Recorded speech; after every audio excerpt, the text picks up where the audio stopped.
ಮತ್ತು ಮಾರಣಾಂತಿಕ ದಾಳಿಗಳಿಂದ ರೈತರು ಮತ್ತು ಕಾರ್ಮಿಕರ ಧ್ವನಿಯನ್ನು ಹತ್ತಿಕ್ಕಲು ಸಾಧ್ಯವಿಲ್ಲ ಎಂದು ಭಾರತೀಯ ಕಿಸಾನ್ ಯೂನಿಯನ್ ಮುಖಂಡ ರಾಕೇಶ್ ಟಿಕ್ಕಾಯಿತ್ ಹೇಳಿದ್ದಾರೆ. ಬೆಂಗಳೂರಿನಲ್ಲಿ ತಮ್ಮ ಮೇಲೆ ನಡೆದ ಮಸಿ ದಾಳಿ ಹಿನ್ನೆಲೆಯಲ್ಲಿ ಮಾತನಾಡಿದವರು, ಬಿಜೆಪಿ ನೇತೃತ್ವದ ರಾಜ್ಯ ಸರ್ಕಾರದ ಕುಮ್ಮಕ್ಕಿನಿಂದ ನನ್ನ ಮೇಲೆ ದಾಳಿ ನಡೆದಿದೆ ಎಂದು ಅವರು ಆರೋಪಿಸಿದರು. ಈ ದಾಳಿಗೆ ಸ್ಥಳೀಯ ಪೊಲೀಸರೇ ಹೊಣೆಗಾರರು. ಕಪ್ಪು ಮಸಿ ಮತ್ತು ಮಾರಣಾಂತಿಕ ದಾಳಿಯು ಈ ದೇಶದ ರೈತರು, ಕಾರ್ಮಿಕರು, ದಲಿತರು, ಶೋಷಿತರು, ಹಿಂದುಳಿದವರು ಮತ್ತು ಬುಡಕಟ್ಟು ಜನಾಂಗದವರ ಧ್ವನಿಯನ್ನು ಹತ್ತಿಕ್ಕಲು ಸಾಧ್ಯವಿಲ್ಲ.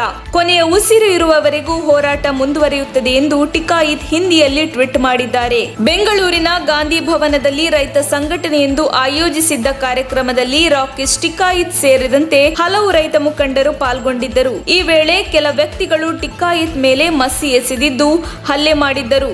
ನಂತರ ಸಂಘಟಕರು ಹಾಗೂ ದುಷ್ಕರ್ಮಿಗಳು ಪ್ಲಾಸ್ಟಿಕ್ ಕುರ್ಚಿಗಳಿಂದ ಪರಸ್ಪರ ಹಲ್ಲೆ ನಡೆಸಿಕೊಂಡಿದ್ದಾರೆ.